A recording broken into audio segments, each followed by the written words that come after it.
ইরানে হামলার জন্য যুক্তরাষ্ট্র ও ইসরায়েলকে চরম মূল্য দিতে হবে বলে হুঁশিয়ারি দিয়েছেন ইরানের সশস্ত্র বাহিনীর জেনারেল স্টাফের মুখপাত্র brigadier general Abul Fazal শেকারচি।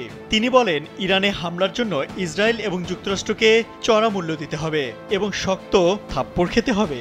Iran ইসরায়েলকে চূড়ান্ত জবাব দেবে। জেনারেল শেকারচি আরও বলেন, আমেরিকার সম্ভাব্য সহায়তায় ইসরায়েল আবাসিক এলাকায় বর্বরোচিত হামলা চালিয়েছে, তবে ইরানের সশস্ত্র বাহিনী প্রস্তুত এবং শত্রুরা যেন সশস্ত্র বাহিনীর কাছ থেকে কঠোর প্রতিশোধমূলক পদক্ষেপের অপেক্ষায় থাকে। এদিকে নতুন করে ইরানকে হুমকি দিয়েছেন মার্কিন প্রেসিডেন্ট ডোনাল্ড ট্রাম্প। এখন যে কোনো ব্র্যান্ডের পুরাতন এসি বদলে নতুন ওয়ালটন এসিতে উপভোগ করুন 25% ছাড়। তিনি বলেন, ইরানকে পারমাণবিক চুক্তি করতে হবে, না হলে আরও ভয়াবহ হামলা চালানো হবে।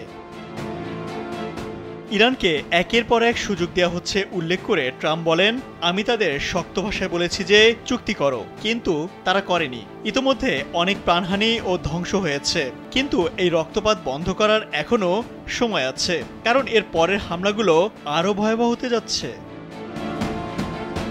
এই অবস্থায় ইসরায়েলের সেনাপ্রধান আয়াল জামির বলেছেন, ইসরায়েলি সেনারা সব সীমান্ত জুড়ে প্রস্তুতি নিচ্ছে।